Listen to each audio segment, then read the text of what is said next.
A party was formed this evening for going on the following day to see a very fine place about 12 miles from Barton, belonging to the brother-in-law of Colonel Brandon.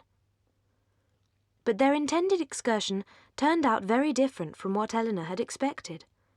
By 10 o'clock, the whole party were assembled at the park, where they were to breakfast. While they were at breakfast, the letters were brought in. Among the rest, there was one for Colonel Brandon. He took it, changed colour, and immediately left the room. In about 5 minutes he returned. "No bad news, Colonel, I hope?" said Mrs. Jennings as soon as he entered the room. "None at all, ma'am, thank you."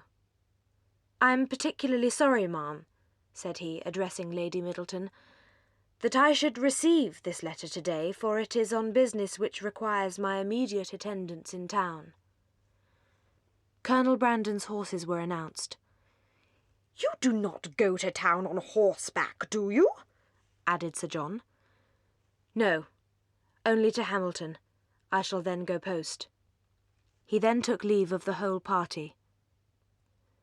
"Is there no chance of my seeing you and your sisters in town this winter, Miss Dashwood?" "I am afraid none at all." "Then I must bid you farewell for a longer time than I should wish to do." To Marianne, he merely bowed and said nothing, and attended by Sir John, he left the room.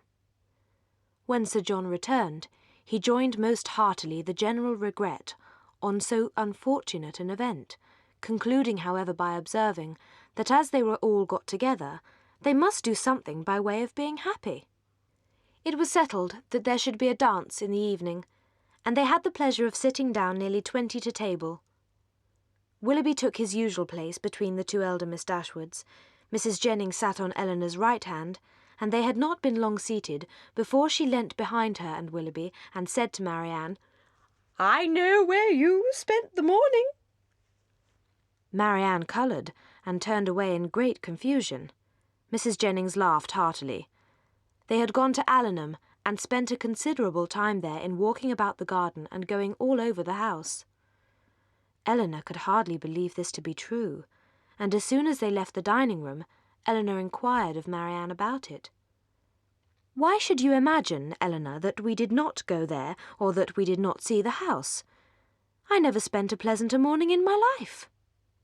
"I am afraid," replied Elinor, "that the pleasantness of an employment does not always evince its propriety."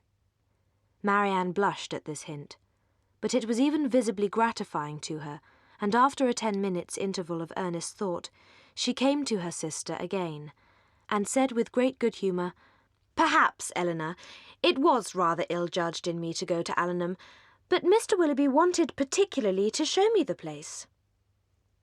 However, Elinor could easily conceive that marriage might not be immediately in their power, for though Willoughby was independent, there was no reason to believe him rich. Mrs. Dashwood's visit to Lady Middleton took place the next day, and 2 of her daughters went with her, but Marianne excused herself from being of the party under some trifling pretext. On their return from the park, they found Willoughby's curricle and servant in waiting at the cottage. They were no sooner in the passage than Marianne came hastily out of the parlour, apparently in violent affliction, with her handkerchief at her eyes, and without noticing them ran upstairs. Surprised and alarmed, they proceeded directly into the room she had just quitted, where they found only Willoughby. "Is anything the matter?" cried Mrs. Dashwood as she entered. "Is she ill?" "I hope not," he replied. "It is I who may rather be expected to be ill, for I am now suffering under a very heavy disappointment." "Disappointment?" "Yes, for Mrs. Smith has this morning exercised the privilege of riches upon a poor dependent cousin, by sending me on business to London. I am now come to take my farewell of you."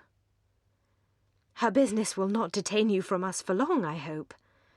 He coloured as he replied, "You are very kind, but I have no idea of returning to Devonshire immediately." He then hastily took leave of them all and left the room. Elinor's uneasiness was at least equal to her mother's. She thought of what had just passed with anxiety and distrust.